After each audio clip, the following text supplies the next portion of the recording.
Hello and welcome to Indus News live from Islamabad. I am Muneeb Hamid with the news of this hour. Let's begin with the headlines first.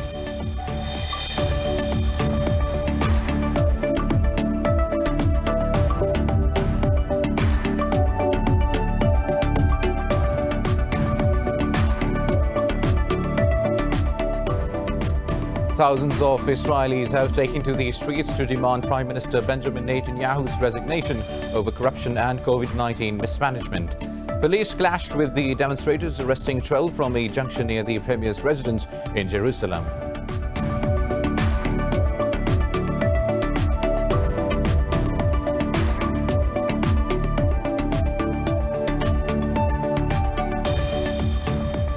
Kabul says it has released 317 more Taliban prisoners in the past 2 days, bringing the total to 4,917.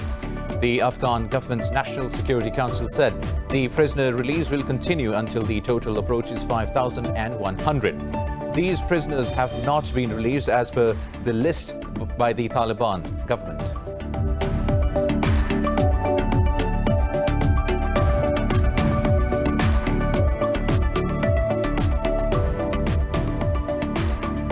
The World Health Organization has extended its COVID-19 global state of emergency by 3 months as worldwide deaths cross 685,000 and confirmed cases top 17.8 million.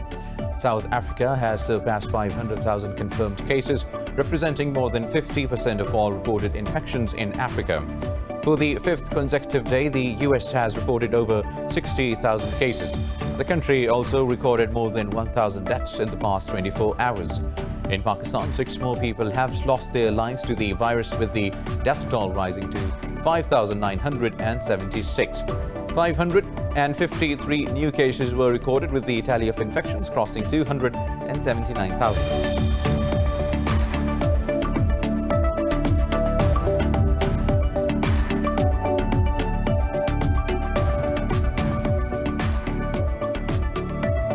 At least 5 people have been killed and 5 others are missing after heavy rains triggered mudslides and flooding in South Korea. Officials say the suspension of train services and road closures are hindering rescue operations in Gyeonggi and North Chungcheong provinces.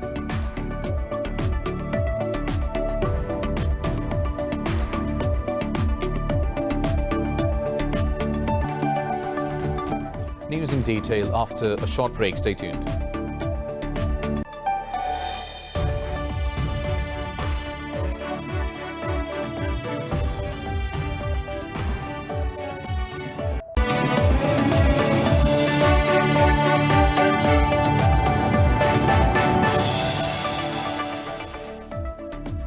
Welcome back now. We start our news bulletin from Israel, where thousands have taken to the streets to demand Prime Minister Benjamin Netanyahu's resignation over corruption and COVID-19 mismanagement. Police clashed with the demonstrators, arresting 12 from a junction near the Premier's residence in Jerusalem. This was the biggest rally to be held in the capital since the recent start of anti-government protests. Israelis say Netanyahu failed to prepare a clear exit strategy after the first lockdown. Next week we're gonna do this all over again. Doesn't matter, a twisted ankle, a broken leg, or a broken head. I'm still gonna come here until Benjamin Netanyahu will go home. Netanyahu has rejected the Israelis' call to step down. The embattled prime minister instead has accused the masses of dragging the country into anarchy.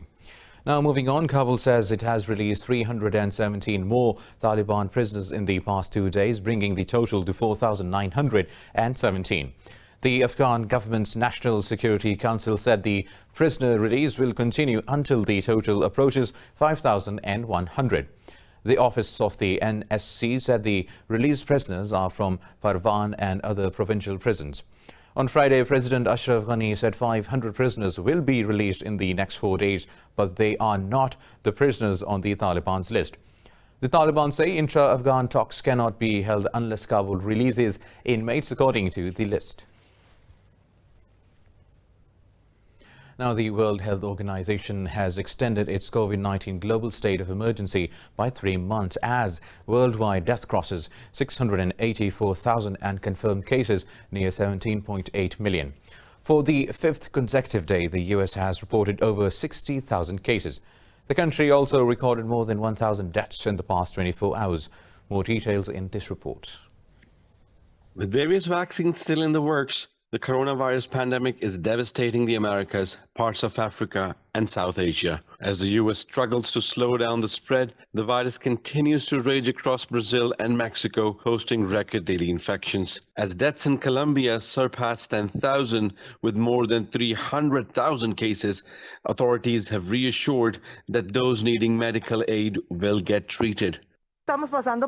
We are going through a painful moment, of course. There is no collapse, absolutely not. Whoever needs to be hospitalized is able to. Whoever needs intensive care has access to it. People who finally pass away, well, it's a very painful process. It's a difficult mourning process for the families. It's difficult because they have to grieve in absence of the body. South Africa has surpassed 500,000 confirmed cases, representing more than 50% of all reported infections in the African continent. Over in Europe, Italy's daily infections dipped under 300 after a 3 days high. Greece has confirmed 110 new cases in the past 24 hours, the highest since April. In Australia, the second most populous state of Victoria has declared a state of disaster following a continuous surge in new confirmed cases.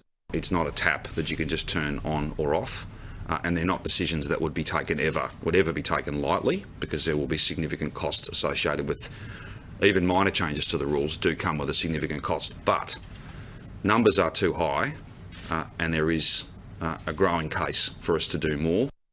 Meanwhile, in Asia, China has reported 49 new cases in the mainland, up from 45 the day earlier. South Korea has reported 30 new cases, 22 of them imported, while 8 were locally transmitted.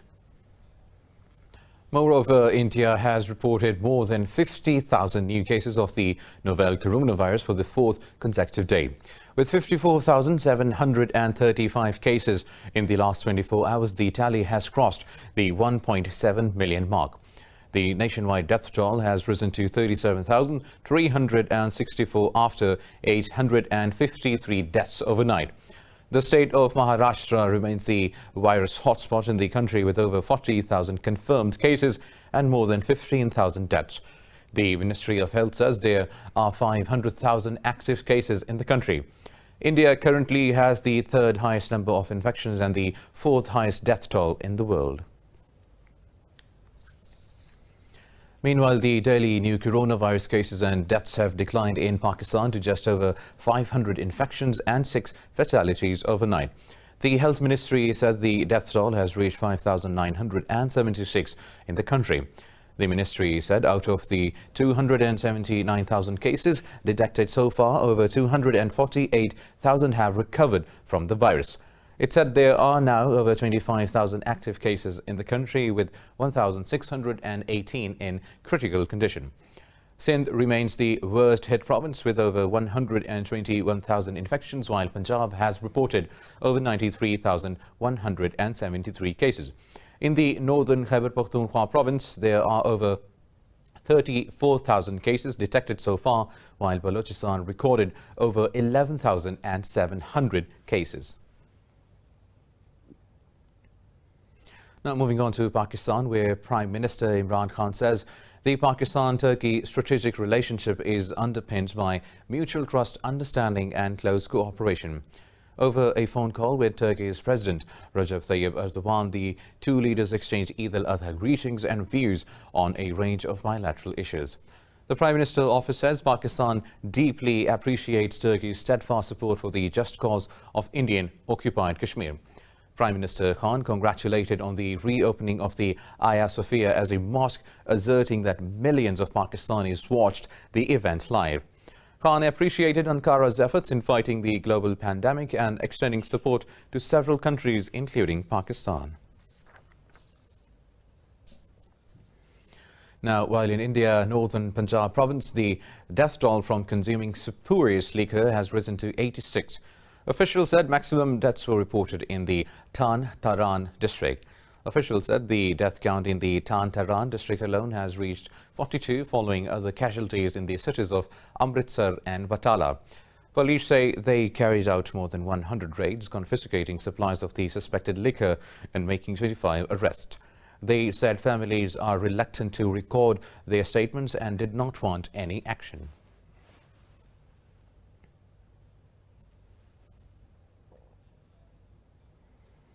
Moving on, tensions between Russia and Belarus are flaring over the arrest of 30 people from whom the Minsk suspects as Moscow's mercenaries.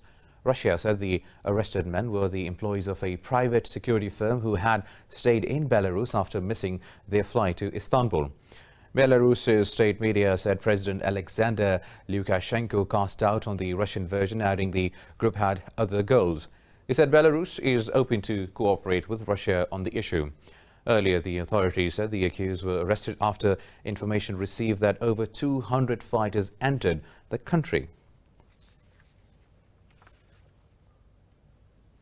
In support of the Black Lives Matter movement, protesters have gathered in London's Brixton neighbourhood to demonstrate against racism and police violence. Carrying placards and chanting slogans, the demonstrators marched through the streets of London. Earlier, police imposed a curfew in the South London area to stop protesters from blocking roads. Gatherings of over 30 people are still banned in the UK after Britain reeled back on the easing of the coronavirus lockdown. London and other major cities around the world have seen large Black Lives Matter protests following the killing of George Floyd in the United States. Now, as the coronavirus shutdowns get extended, the world feels more like in a prison. But for two inmates in Oklahoma Country Jail, a shutdown is far more appealing than a prison cell. Pablo Daniel, Robledo and Jose Valentin Hernandez attempted a prison break from their cell on the 12th floor using the old-fashioned rope line.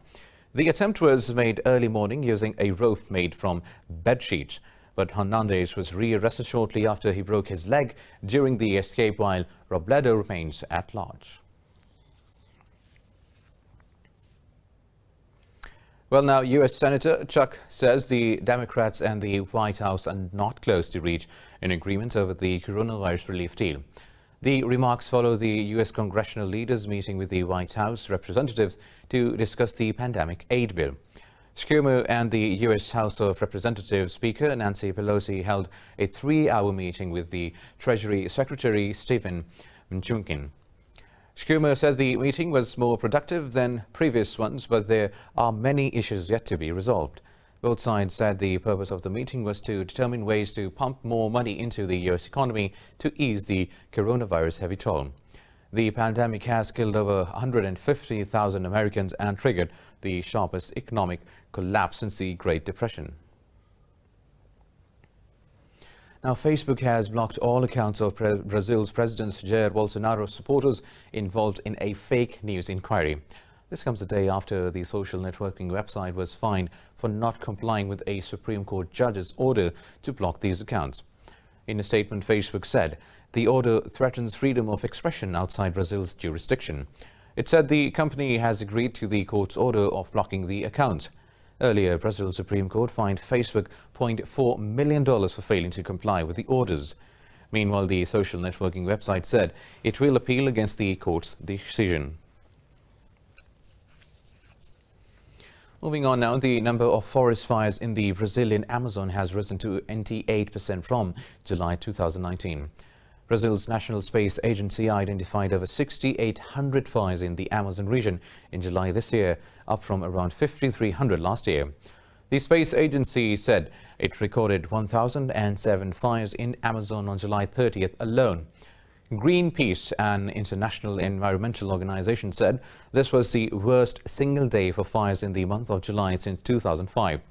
Brazil, which holds around 60% of the Amazon basin region, has been criticized for not doing enough to protect the massive forest. Brazil's President Jair Bolsonaro has deployed the army to fight the fires and declared a moratorium on burning. More news coming up after a short break. Stay tuned.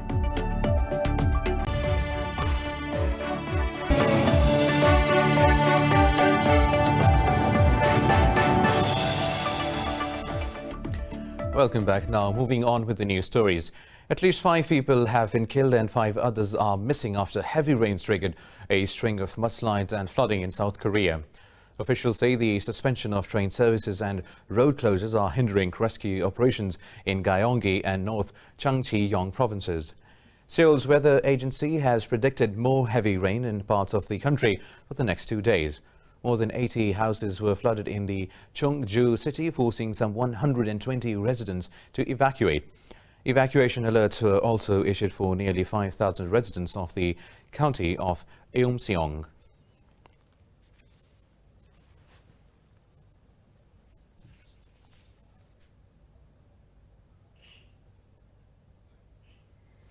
Floods have badly disrupted life in the Indian states of Bihar and Assam, worst hit by the monsoon rains. The deluge has affected at least 25 districts and displaced more than 2.75 million people. Downpour and floods have killed over 100 people in Assam since May. Meanwhile, floods have stranded over 2.4 million people in Bihar, while around 13,000 are staying in government shelters and makeshift tents. More than 2,500 villages have been swamped by the rise of water level in the Brahmaputra River. Assam has received 15% more rainfall than a 50-year average, while Bihar has received 47% above its average. The hurricane Isaias has weakened to a tropical storm after lashing the Bahamas. The fierce storm was projected to unleash up to 8 inches of rain on the Bahamas before directing at the U.S. But forecasters warn it can grow into a hurricane again overnight as it approaches the coronavirus-stricken eastern Florida state. U.S. National Hurricane Center said the Isaias has also slowed down from its 15 kilometers per hour speed. It said the storm is currently about 120 kilometers southeast of Fort Lauderdale. Meanwhile, 2 NASA astronauts are headed to Earth after a 2-month space voyage to the International Space Station. The trip marked NASA's first crewed mission after 9 years using SpaceX's Crew Dragon spacecraft. Astronauts Bob Behnken and Doug Hurley are on their 21-hour-long journey back to Earth. NASA and SpaceX said they are monitoring the crew's return from Houston, Texas and California. If successful, spacecraft will prove it can transport astronauts to and from space, a task SpaceX never tried before. Billionaire entrepreneur Elon Musk's SpaceX became the first private company to send humans to orbit with the launch of Behnken and Hurley. Japan's deadly traditional Kabuki theatre has resumed its performances after a 5-month break due to the COVID-19 pandemic. The performances were made by actors and musicians in masks while maintaining social distancing. The seats were thoroughly disinfected beforehand and roped off to ensure adequate space. More details in this report.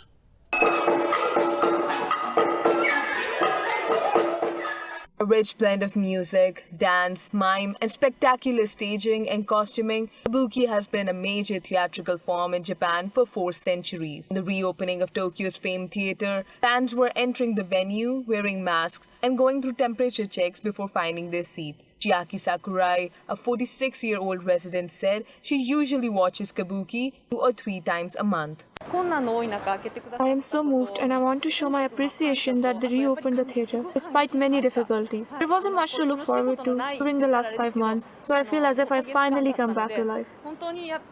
On stage, the number of musicians were limited while wearing draped black cloth masks from nose to chest. The manager of the theatre, Yoshitaka Hashimoto, said the reopening depended on the situation of the virus.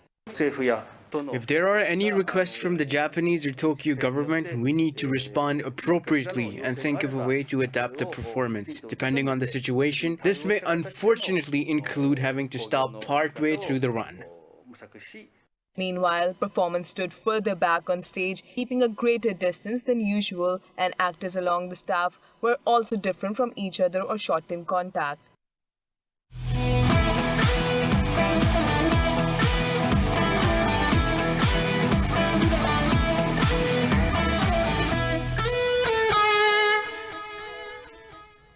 In sports stories now, Brendan Todd is leading at the 3rd round of the World Golf Championship St. Jude Invitational in Memphis, Tennessee. Todd held on the lead despite an uneven third round in which he hit 4 bogeys and 5 birdies to finish the day at a 1 under par 69. The 35-year-old American shot back-to-back birdies on 12 and 13 only to land in the water on 14, a costly mistake that rattled his typically calm demeanor. When play resumes in the final round day, and Byong Hun sits 1 stroke behind Todd with a 4 under par 66. Byong Hun landed in the water for a double bogey on hole 11 before sinking for back-to-back birdies. Returning champion Brooks Koepka is at 4th position. In the U.S. National Basketball Association, the Toronto Raptors beat the Los Angeles Lakers 107-92 at the arena near Orlando. Kyle Lowry's 33 points, 14 rebounds and 6 assists led the Raptors to victory as LeBron James' double-double failed to save the Lakers. James finished on 20 points and 10 rebounds. Raptors shot 42% while the Lakers managed only 35%. The Raptors have defeated the Lakers for the 11th consecutive time.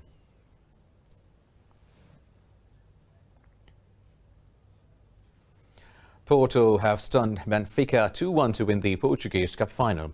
Porto were down to 10 players when a pair of second-half headers by defender Mbeba drove them to victory. Luis Diaz was shown a red card shortly followed by his manager Sergio for protesting fouls. Porto centre-back Mbeba sealed the victory in the 58th minute, getting the ball past Benfica goalkeeper Odias and beating the rivals' offside trap. Carlos breathed some life back into the Benficas with an 84th minute goal after a penalty was awarded to Porto substitute Diogo Lied.